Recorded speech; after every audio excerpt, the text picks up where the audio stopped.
All right, Shalom. First and foremost, I'd like to give all praise and glory unto Yahweh, Bahashem Yahweh Shai, Bahashem Rakakwadash. Double honors unto the apostles and the elders of GMS who rule well, teach well, being great example to us younger brothers, and peace and blessing salutations. Hopefully, look out there pushing His word in truth and in sincerity across the four winds in the name of Yahweh Shem Yahweh Shai, pushing to get up out of here. Shalom to the hopefully the believers, the listeners whom have came back to the obedience of the scriptures through faith in Yahweh Shem Yahweh Shai. And what I want to get into today, pretty much just expound, on the comment that was made, during the Dallas, live stream this past week, Friday night, camp, and the brother, all right, Yadaka, all right, Priest Yadaka made a point on how people that are complying, with the devil are pretty much being marked for death, and we know that prophecy of the Karagma, is a hot topic, a relevant topic, at these times. And, the brother made a beautiful point how pretty much people are being marked for death, all right? And within the scriptures, all right, as Israelites, we have two choices, either you're going to be marked for life or you're going to be marked for death, going back to, all right, Moses. We got to start there first, and we'll get the two examples. Now, when you go to Deuteronomy, all right, 30 and 19, all right, Deuteronomy 30 and 19 says, I call heaven and earth to record this day against you, that I have set before you life and death, blessing and cursing. Therefore choose life, that thou, all right, that both thou and thy seed may live. You see? So just as Moses presented, the laws, all right, which laws represent what? Obedience, all right, unto our power, and the two, all right, consequences was either life or death. And we know we fell away from their first covenant, all right, and what did it bring, man? Lifestyles of death, you know, not a lifestyle of rulership, a lifestyle of sovereignty. Because really, when you're under another nation, it's like death, because you're all right. Your power is limited. You see, well, that's another subject, but just going into it, how Moses really presented obedience, to the children of Israel, and the consequence of either life and death. Disobedience will bring death. Obedience will bring life, and we're in the same scenario today. And the men of the Lord has put the Spirit, on His men to come, as Moses presenting life and death for our people, man. And that's why it's important to know what's the thing that's going to lead to death.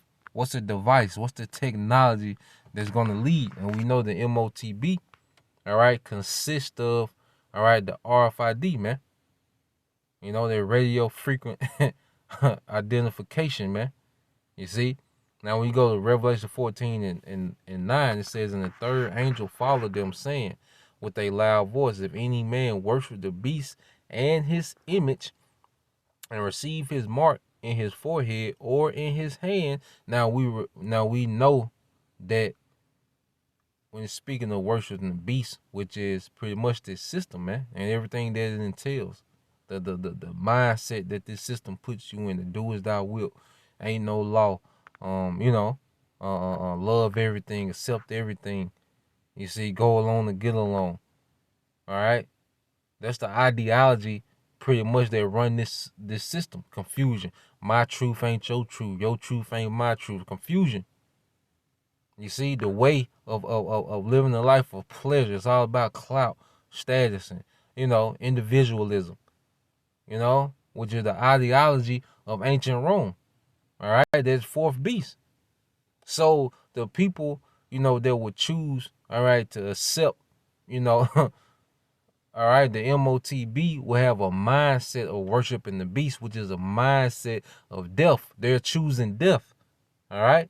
It said, the same shall drink the wine of the wrath of the Most High, which is poured out without mixture into the cup of his indignation, and shall be tormented, all right, with fire and brimstone in the presence of the holy angels, and in the presence of the Lamb, destruction, death, nuclear fire, the fire from the chariots, man. You know? And that's by what? Choosing to worship the beast. All right, it's choosing death. You know? Now let's go to life. All right? Because while this is going on, this will be going on as well. You see, when you go to Ezekiel 9:4, which you always get it, but to prove the point, this is Ezekiel 9:4. It says, and the Lord Yahweh Bashim Shah said unto him, go through the midst of the city, through the midst of Jerusalem, and set a mark. All right? Well, this was a spiritual mark. And why is this spiritual mark being set? Which this spiritual mark goes into exemption, thawa, in the Hebrew, and let's just get it. You know, the spiritual mark. You know? And what does it say? It says a mark is a sign of exemption from judgment. All right? See, thawa. All right? As a sign of exemption from judgment. What judgment, man? The judgment we just read about for taking, all right, the carnal mark of death, man. You see? And it says, and set a mark, all right, or a sign of exemption on the foreheads of the men that sigh and that cry for all the abomination that be done in the midst thereof. So you're going to have men, you know, and the believers, all right, that's going to be crying against the beast, that's going to be vexed with how this place is being run. They hates the ideology and the mindset of this system and what it produces. You're going to have men that's going to cry against it. You see? And that's what we seeing, that great crying out against this place. And those men will receive a mark. All right? It's going to lead to life, though. You know, the believers are choosing life while everyone else is choosing death. You see? And Yahweh Shai broke it down plainly. All right? You go to St. John 10 and 10. It said, the thief cometh not, but for to steal and to kill and to destroy. I am come that they might have life. You see, Esau, Edom the thief, all right, the ruler of this beast system, comes to do what? To steal, kill, and destroy. He wants to steal who you are. He wants to change how we're made. You know? He wants to steal your thoughts, destroy the connection to a higher power. You know, this man is coming to kill, steal, and destroy. It says, I am come that they might have life. You see that? Yahweh Shai is life. And that they might have it more abundantly. You see, life and death is being presented before us, man. All right? Esau is present, death is life. You know? And if you're deceived, you're going to choose that death because it's convenient. All right? It's comfortable. But, you know, it's really death, man. You're going to choose death as life. You go to Proverbs 8 and 35.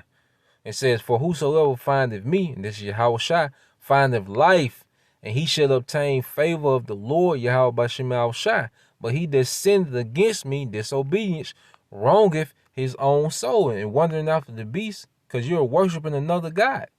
That's a sin. You see? It says, and all that hate me love death. All right? This day what's being presented before us is life and death. Choose life. All right? So Lord will, you was edified till next time I say shalom.